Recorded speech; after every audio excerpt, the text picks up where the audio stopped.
Ты просил кое-что знать об одном человеке. Из Иркутска. Куда фотография? Где же я его видел?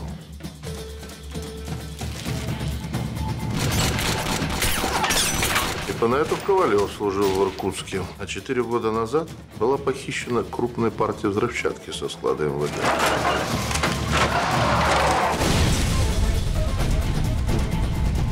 Хочешь сказать, в том джипе была эта самая взрывчатка? Люди Митяя гоняли контрабанду. Их действительно подвинул некий человек. Они решили отомстить и разыграли всю эту историю со взрывчаткой, взятой из бывшего хозяйства этого человека. Собирались подставить. Митяй стал подсовывать людей, чтобы помочь следствию выйти на нужные выводы. Некий человек умело обрубил концы и чуть было не обрубил Митяя. Есть данные, что человек приехал несколько лет назад. Кажется, из Сибири. Но подступиться мы пока к нему не можем. Тебе реальная статья корячится. Статья 137 УК РФ. Нарушение неприкосновенности личной жизни. Она тебе надо? До года исправительных работ, между прочим. У твоего же Жукала есть племянник. Он в беде? Немного. Начистил табло Боре Гринбергу. А папа этого Бори Гринберга сопредседатель банка «Впечатление». Не гнушается отмывкой денег. Нас интересует ваша работа, ваш банк. Если у вас вдруг возникнет желание с нами поговорить, не было бы поздно.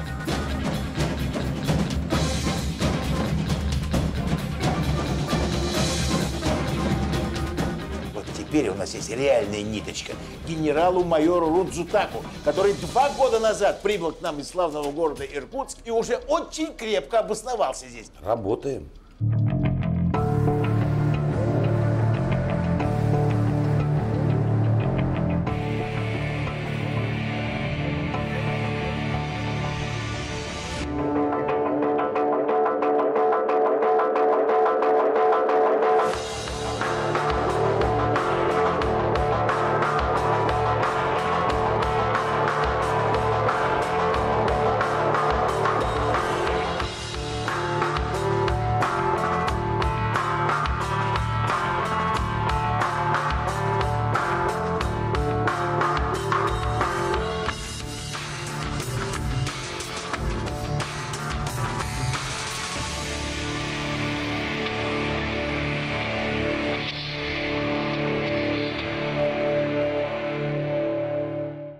Евгений, я признателен тебе, ты мне жизнь спас. Хотя сам же и подставил.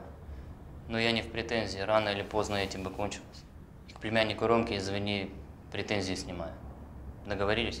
Договориться-то договорились. Только давай-ка… Не, я больше ничего говорить не буду. И все, что вчера наговорил, в общем, я не говорил. Не поздновато? Давай задний ход. Почитай. И подпиши. Мы тебя берем под госзащиту. Я, Евгений, 20 лет банкирства. С 92-го. Под бандитами ходил, под олигархами сидел. Взрывали меня. Маски шоу по 3 раза в месяц переживал. Защита мне не нужна. Ты же видишь, я приехал без охраны. Кстати, почему ты все время без охраны рассекаешь? Если меня грохнут, это полбеды. Так вот, мы берем тебя под госзащиту и твою семью. Почитай, почитай.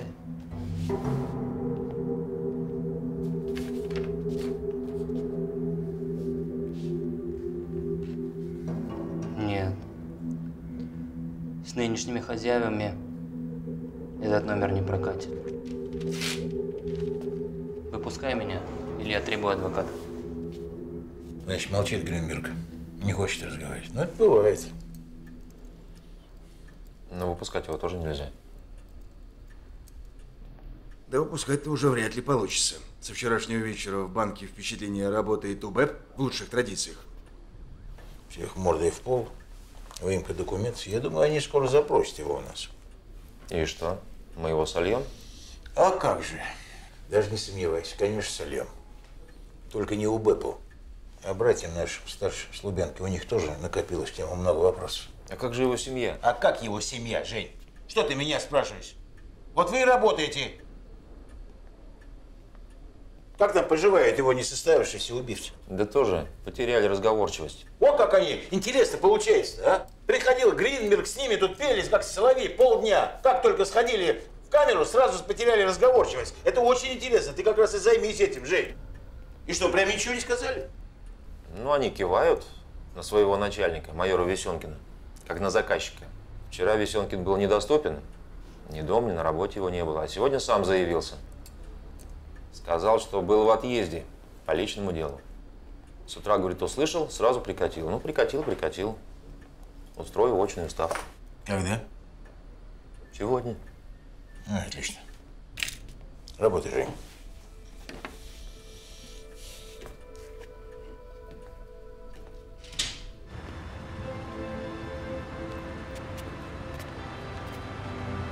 Сашкин. Ну,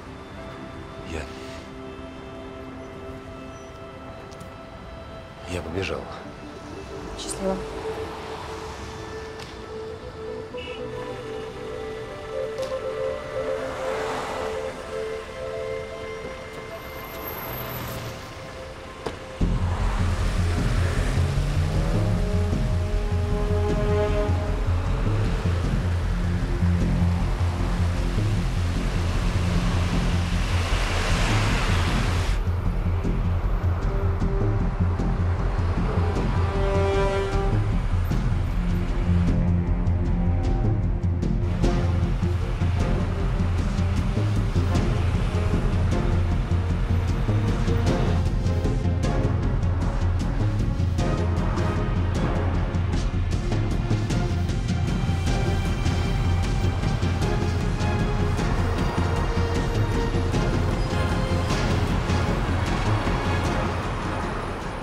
Это позорище.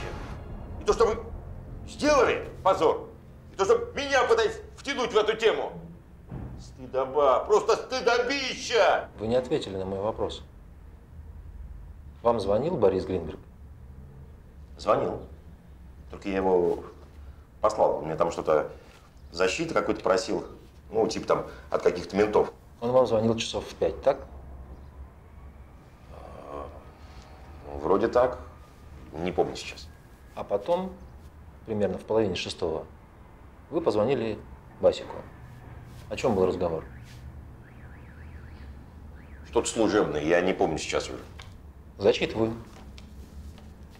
Примерно в половине 6-го позвонил мой начальник, майор Весенкин, и приказал убить Гринберга. Вопрос. Он так и сказал убить? Ответ.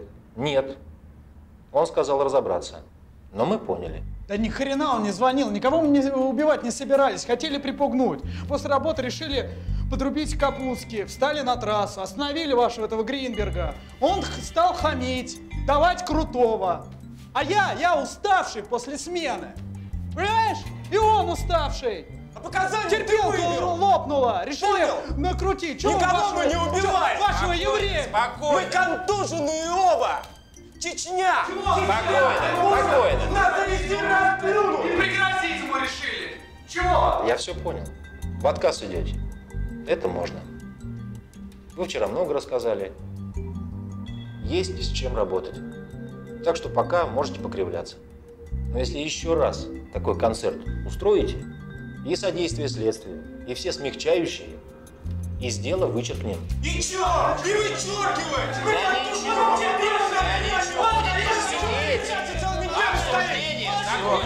Все, ребят, ну все, хватит. Ну что,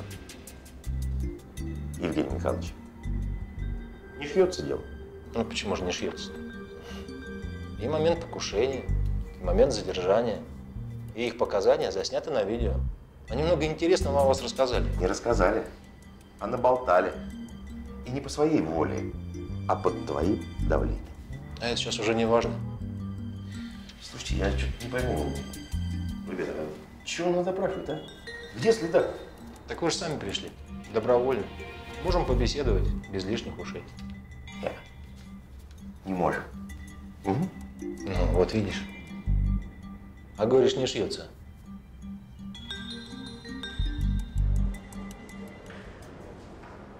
Алик, ты помнишь, как 3 года тому назад ты прилетал ко мне в Иркутск, я передал тебе материал на Разудака?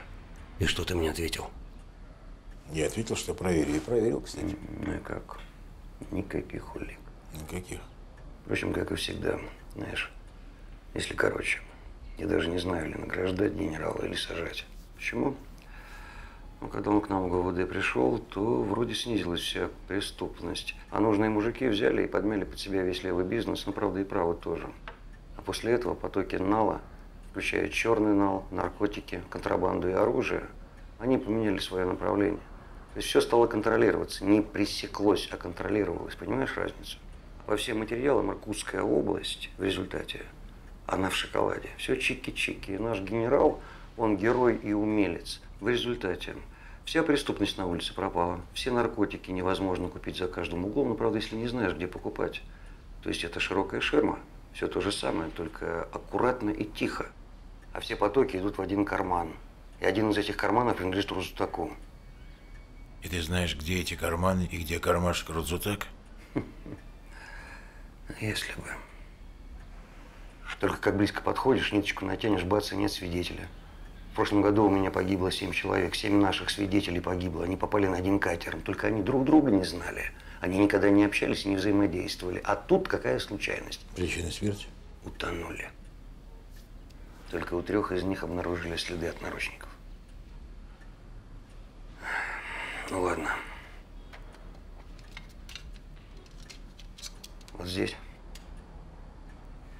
вся информация на генерала, которую мы собирали в течение 5 лет. Ну что ж, Мавр сделал свое дело, Мавр может отдыхать. А что ты все время на часы поглядываешь? Ты знаешь, Алик, я ведь сейчас не в Москве, я на Байкале, на рыбалке. И завтра утром я должен вернуться с уловом и пахнущий перегаром. Так что, кстати, предложил бутылочку-то. Возьми с собой. Главное, закрой генерала. А я тебе таких ящик привезу. В связи с переводом генерала Рудзутака в Москве под его началом выстраивается та же схема, что и в Иркутске. Сначала происходит временное затишье в криминале на фоне постепенной смены руководителя районных УВД. И, кстати, большинство новых ставленников – это бывшие сослуживцы генерала. Одновременно идет смена смотрящих. В нашем случае, как с контрабандой на трассе. И тихий передел сфер влияния. Где-то примерно полгода назад начинается постепенное оживление криминальной жизни, но уже по новым правилам. Таким образом, мы медленно, наверное, возвращаемся в ситуацию начала 90-х, где вместо безмозглых бандитов-отморозков заправляют всем теперь грамотные бандиты в погонах. Итак, что мы имеем? Основных ниточек пока 4. Первое – финансовое. Через Бориса Гринберга и других источников этим занимаетесь вы. И надеюсь, что в этот раз обмен информацией будет не сиротский и не полупроводниковый. А то мы вам все, а вы нам... Второе. Иркутское прошлое генерала Рудзутака. Тут мы работаем с Андреем Яковлевичем вдвоем. Значит, третье. Майор Висенкин. Его подчиненные убийцы и вообще весь этот убойный во всех смыслах отдел. Они вчера очень неплохо наболтали. Здесь дело-то ведет майор Жужукало. Капитан Зеленов идет по 4-й ниточке. Здесь господин Митин. Обиженный и отодвинутый генералом Рудзутаком. И очень много знающий. Ну вот, собственно, пока все. Андрей Яковлевич, передайте, будь. У него новый начальник охраны, Сергей Иванович. Знаем, работаем, но перспективы пока слабые.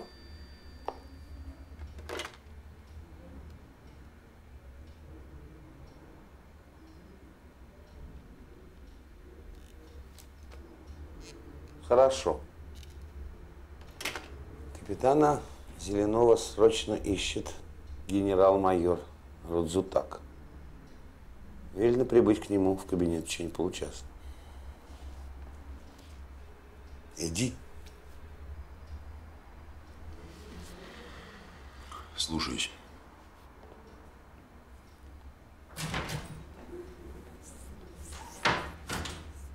Я думаю, вы зря доверили дело Зеленову. Слишком много у них с господином Рудзутаком общих знакомых. Слишком много рычагов давления. Возможно. Возможно.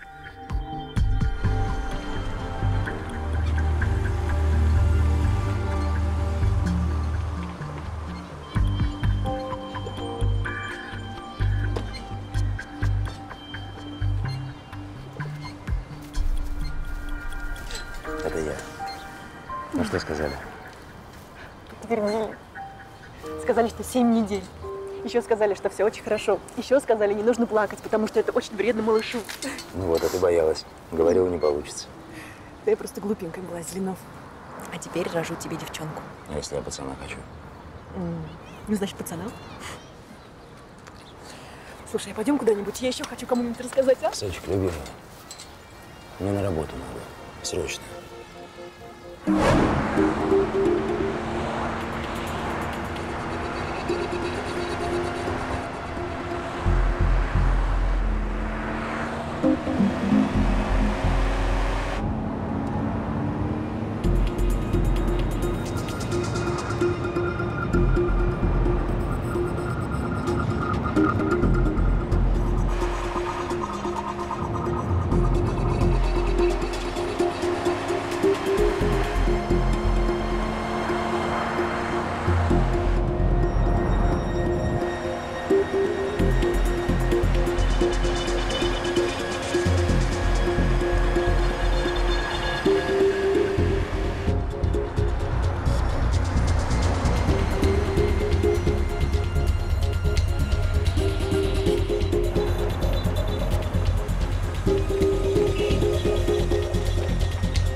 Сначала неоднократно вас упоминал в своих докладах ваш прямой начальник по ОВД, полковник Горевич. Это не лучшая рекомендация. Но от этого дела, которые вы раскрывали, хуже не становится. А еще через месяц я услышал ваше имя, когда вы спасли жизнь Антону Сергеевичу Митину, народному депутату, заслуженному человеку. Не жалеете? Да нет. Не жалею. Как вы думаете, этот заслуженный человек, не готов ли он к тому, чтобы сменить мягкое место в Госдуме на жесткое место в камере? Возможно. Но теперь это не мой профиль. Как это не ваш? Господин Митин по уши в криминале. И на свободе он не потому, что у него депутатская неприкосновенность, а потому что на разных уровнях наши с вами коллеги прикрывают его. И выявить эти связи, разрубить их, разве не ваша задача? А почему именно я? Я всего ничего в ДСБ и потом… Ну, во-первых, вы знаете его лучше, чем кто бы то другой. Во-вторых, вы уже нащупали эти связи и в своем УВД, и в спецбатальоне номер 13. Есть за что захватиться. Ну а в-третьих, я не хочу, чтобы это прозвучало как покупка, но вы занимаете майорское место. Я считаю, что вы заслужили уже погоны майора. Займитесь своим УВД и спецбатальоном. Зачистить до блеска. Вы уже знакомы с подполковником Алдошиным? Знаком. Полковник Алдошин замечательный, честный офицер, судя по характеристикам. Я надеюсь, что характеристики верны. Тогда вам останется только ему помочь. Ну а что касается спецбатальона, капитан Бахрушев вам поможет. Вы с ним знакомы? Так точно. Но шапошно. Ну вот, видите, будет возможность познакомиться поближе. Я думаю, что мы сработаемся. Серьезно. Со сроками я вас не тороплю, но уже через неделю первые результаты по делу должны лежать у меня на столе. Ясно? Так точно. Вот собрал материалы по бизнесу Митяя. Кое-что о его связях в органах, материалы. И по спецбатальону и лосенку. Я помню, тебе не понравился лосенок. Да ты мне тоже не понравился. Не то лох, не то прикидываешься. А теперь понравился? А теперь ты старше, я ведомый. А капитан Лосенок совсем-совсем не такой пушистый, как кажется. Да и братец его тоже не так просто. По оперативной информации оба работали на Митяя. Васька мутил какие-то финансовые аферы, но это не наш профиль. А капитан Лосенок был доверенным лицом Митяя в батальоне. Потом, видимо, захотел слиться к новым хозяевам. Ну, помнишь эти терки, которые устроили между водящими контрабанды? Ну? Ну, вот это как раз Лосенок. Остановил фуры, сыграл неподкупного мента. А фуры были Митяя. Чудеса проницательности. Подожди, но Митяй же меня на Лосенка и вывел. Конечно. Потом люди Митяя обработали Лосенка, припугнули его братцем, тот врубил заднюю, а руководство стало уже под нового хозяина. Начались проблемы, поэтому он тебе и позвонил. И кто этот новый хозяин? А это мы выясняем. Сень, давай знакомиться. Я Юра. Документы покажи.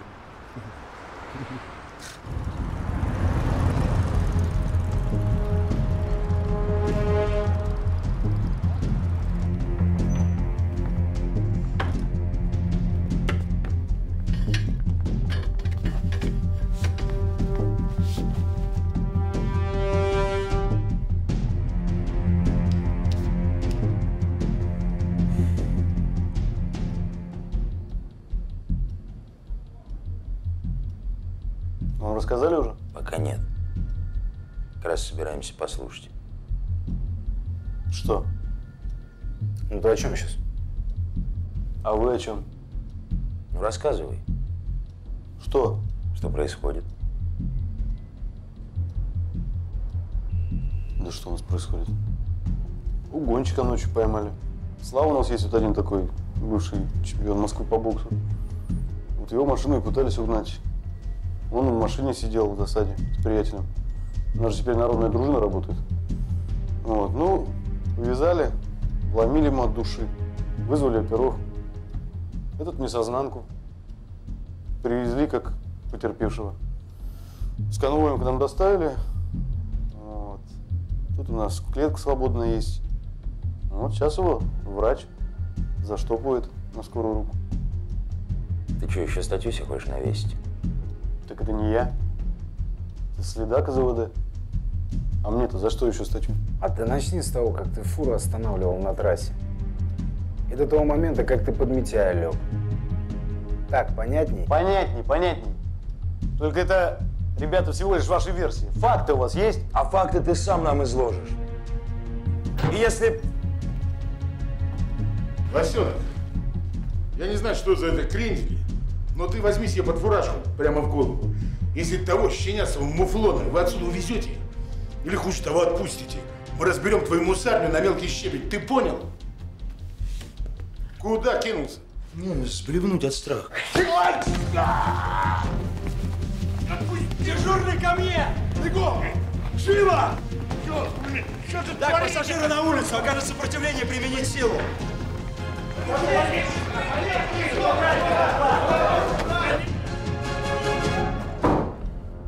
Я не понял, Лосенок, ты что за анархию здесь развел? Какой анархии? Просто у народа накипело. Народу накипело. Куда ты народом-то кроешься? И кто у тебя их на земле крыл, ты не знаешь. Не знаю. Угонщик показал, что было два сообщника. Работает УВД. Вот и ты поработай мозгами. И расскажи, что меня не интересует. Про Митяя, про фуры, про всех. Я для тебя немало сделал, Лосенок. Не расстраивай меня. Хорошо. Да. Я знал, что у меня происходит в батальоне. Только я не организатор. Я такой же, как все. Сказали надо. Закрыл глаза. Сказали брать. Открыл карман. А что, как-то иначе бывает? Сказано пропускать фуры. Я пропускал. Сказано досматривать. Я досматривал. Все. Имен, кто, чего, кому. Я не знаю вообще ничего. И Митяя ты не знаешь. И Митяя я не знаю. Его имя мне назвали, когда угрожали. Кстати, могли и твое назвать. И что? Назвали чье? А что ты менжуешь-то так? Ты же сам говорил, все по-честному должно быть, по закону. Говорил же? Я пытался, Юра. До конца пытался. Только легко как гвардействовать, когда ты один. А у меня брат за плечом, который хуже малого ребенка. А если тебя посадят, брату лучше будет? А вы меня отпустите к нему. А он что, вернулся? Вернулся. Только он в психушке. Его баба его туда определила, когда поняла, что он деньги в дом приносить не будет. Так что давайте, отправляйте меня к нему. Давайте я мебель сломаю, нагажу посреди комнаты. Что для этого нужно? По голове получишь, за мебель заплатишь. Ну, ты же нормальный парень. Чего ты скисаешь-то? Значит так, все, что вы докажете, я приму. Сам показания давать я не буду. Все, спекся я. Давай, закрывай меня. Закрывай, давай, давай. Ладно. Ты пока подумай. Подумай. Но времени у тебя нет. Пойдемте.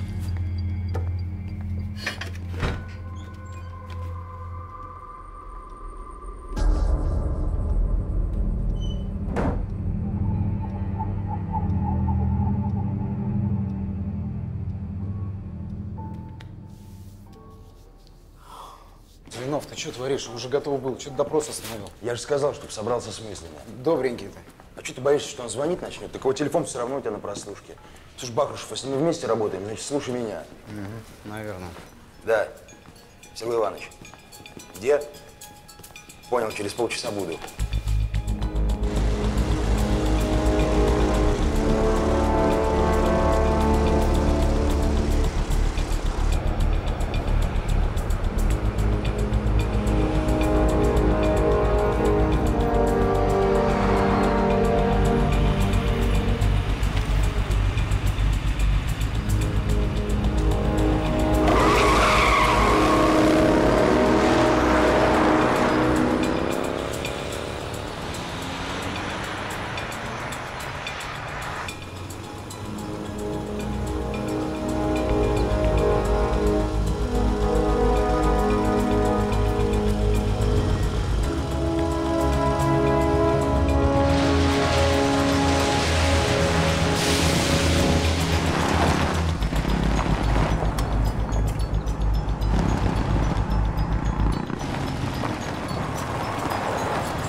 Здравствуй, Сергей Иванович. Здорово.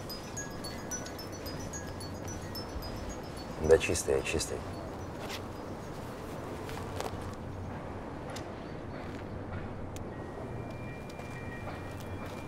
Скажи Митяю, что ему пора начать говорить. Срочно. О чем ты хочешь с ним поговорить? Но не со мной. С майором Жужукало. При этом нельзя связываться с Жужукало ни по телефону, ни через родственников, не приходить к нему домой. Найдешь как? Найду. Скажи, пожалуйста. Некогда, Сергей Иванович. Я не блефую. Или он поможет Жужукало прижать нового хозяина жизни, или тот прижмет его. А что, у нового хозяина появились новые силы? Да, появились. Кто? Я.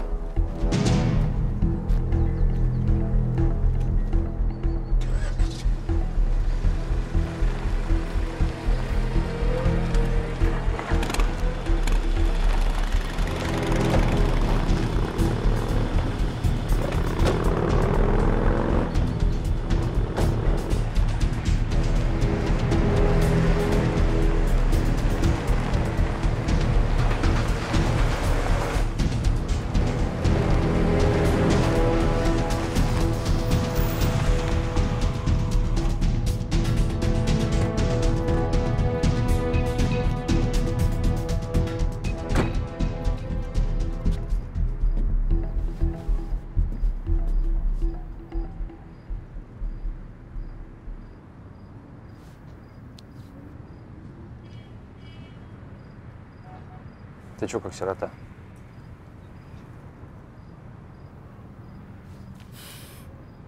Да, родители опять ругаться затеяли. Мать, как всегда, тебя защищает, а Фазер козлом называет. Ну, в чем-то он прав. Я Ромку мириться приехал. А мы разве ссорились? А я тебя подставил, получается. Когда ты все время бегаешь своими принципами. Пацанский кодекс, то да сё. А есть только один кодекс. Уголовный. Ну почему? Есть еще моральный кодекс. И есть кодекс строителей коммунизма. Пацанизма, блин. Но то, что Борьку зеленку и заморыши застукали. И зашибись. Но то, что ты их дело замять пытаешься, это как раз не зашибись. Это тебе кто сказал? Алена? Алена – мой адвокат. И держит меня в курсе. Алена твоя. Что? Не дает? Ну а чё? Я по-человечески. В делах симпатичная. К тебе неровно дышит. Ты чё, обиделся, что ли? А давай я у тебя переночую. Марголины должны жить в Марголяндии. Ну, жукала, блин.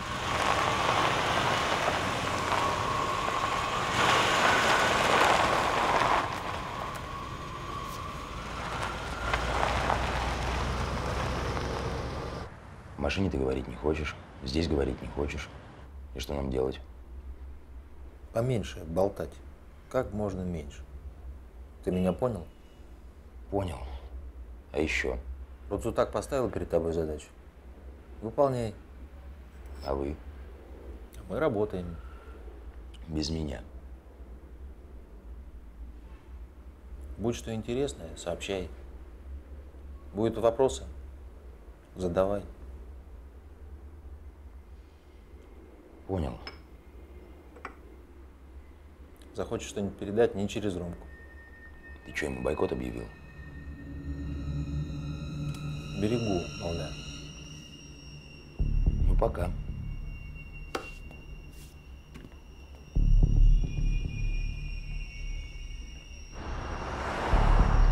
Я должен проверить состояние дел в подразделении. Отчетность, разговоры с сотрудниками, вы же понимаете.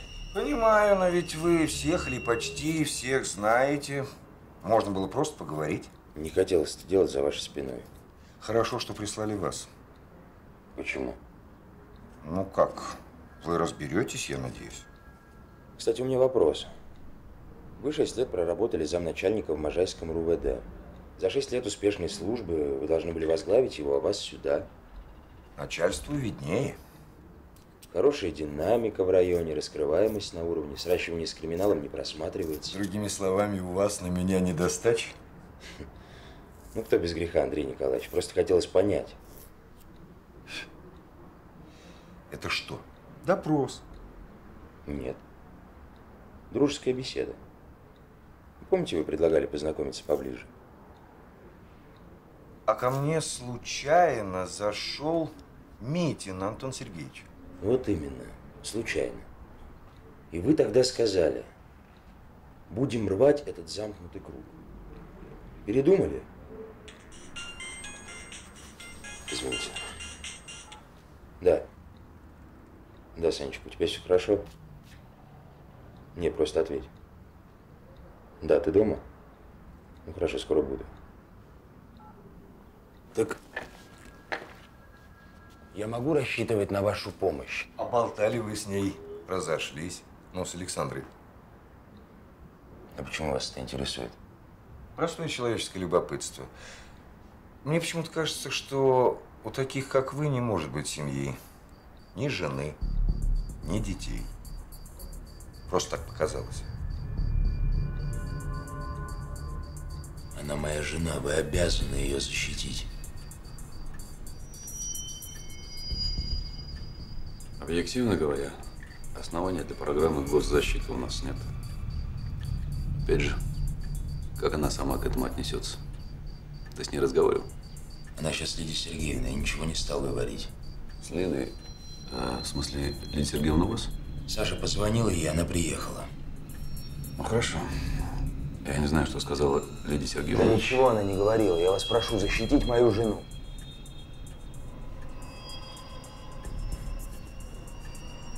Понял.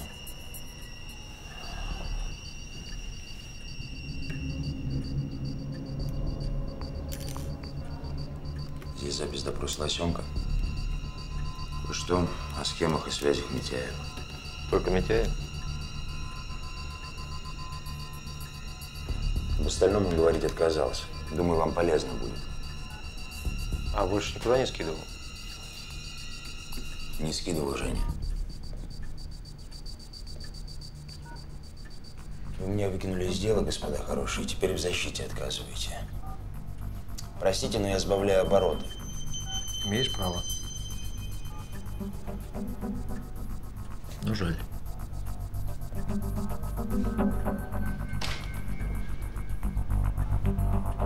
Вернется.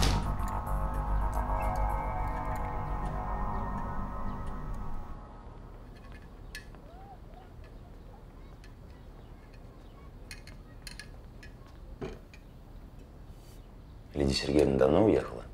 Только что. Ей кто-то позвонил, она трубку бросила, совсем расстроилась. Мне кажется, она очень несчастная женщина. Ну почему? Мало ли кто позвонил. Не знаю.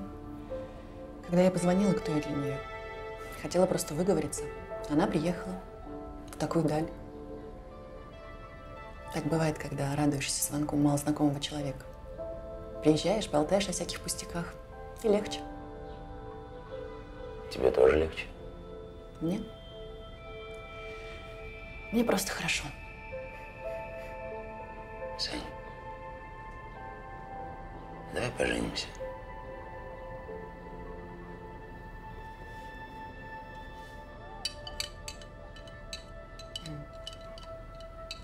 Давай. Так без свадьбы. Просто распишемся. Давай. Вот хорошо. Вот хорошо. Я же не знаю.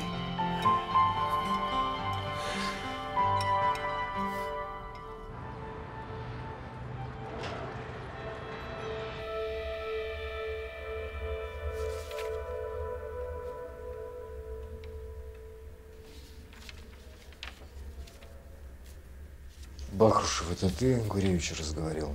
Ну, он не хотел разговаривать с Зеленовым, поскольку они вместе сотрудничали. А что составлено так, будто вместе крутили? Ну, так мы вместе. Важно. Важный результат. Только капитана Лосенка не трогать. Напортачил парень, да? Ну, не сильно. При нем спецбатальон оживает. Значит, пусть работает. А с нашим дорогим Митяем вам легче будет работать. На утреннем заседании Думы принято решение лишить его депутатской неприкосновенности. Это первое. Второе.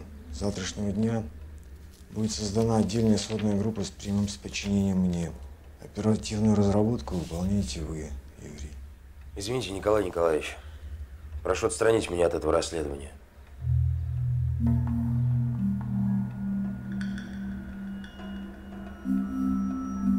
Не понял.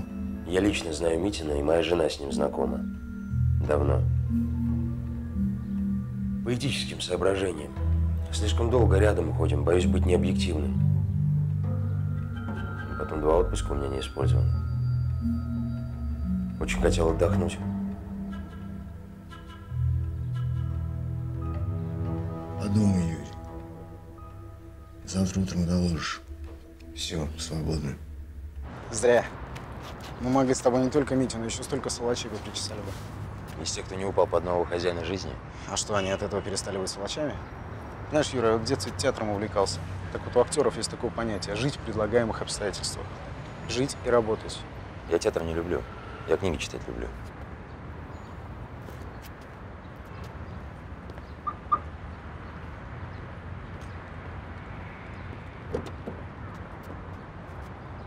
Сень, А, твоя машина? не, отца, моя в ремонте. Катаюсь иногда.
Антон Сергеевич приказал доставить тебя к нему.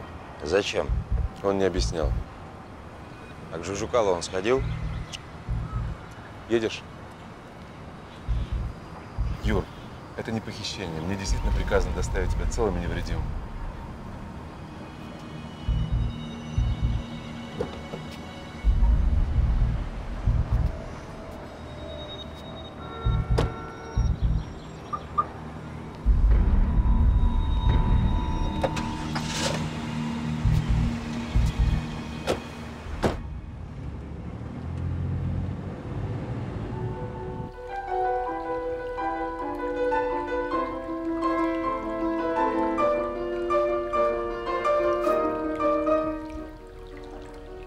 Зеленов, вот если бы все менты нашей многострадальной Российской Федерации были такие, как ты бы у меня генералом был. Это точно. Что тебя закапал, ребят, гляну? Зеленов, ты меня знаешь, я пацан конкретный. Чего, 2 года назад я свою территорию вот так вот держал. Пока не появился этот хрен в Сибири, Рудзутак. Начал менять ментовское начальство на местах. Борьба с коррупцией, бла-бла-бла, все дела. Не вопрос.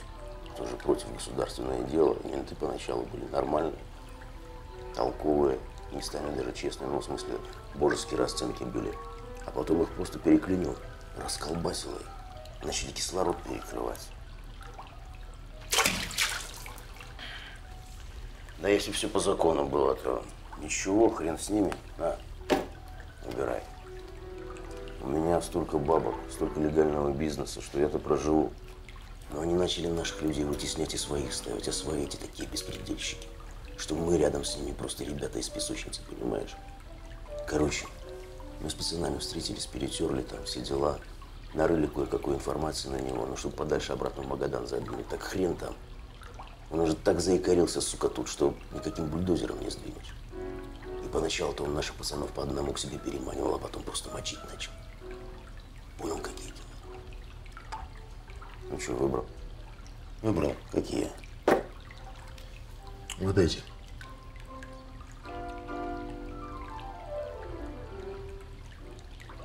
Не вопрос. Пацан сказал, пацан сделал.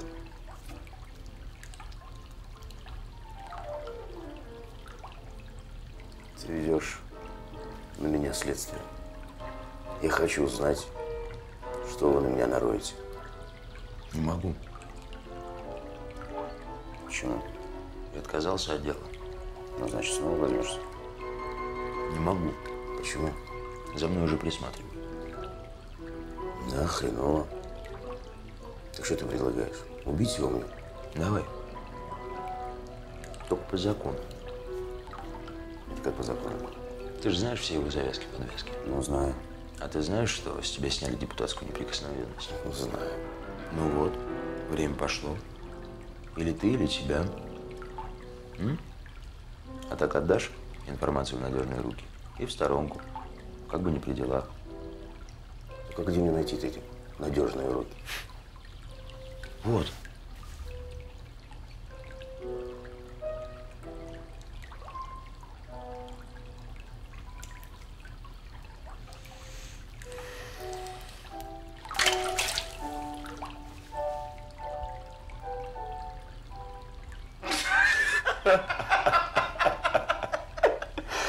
Давай накатим. Молодец. Ключи. Ключи, ой.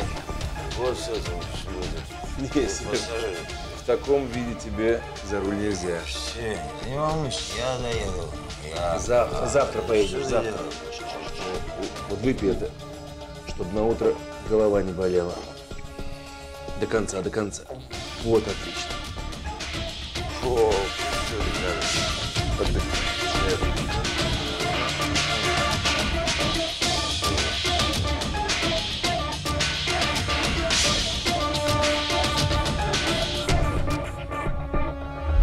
Вот постановление об обыске. Вчера был похищен сотрудник СБ капитан Зеленов. Насильно увезен в этот дом. И не надо усугублять. Договорились? На меня смотри. Глазик открой глазик. Юр.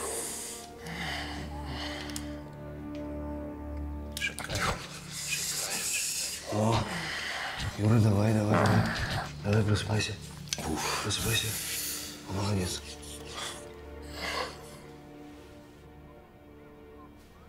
Леня, зубы.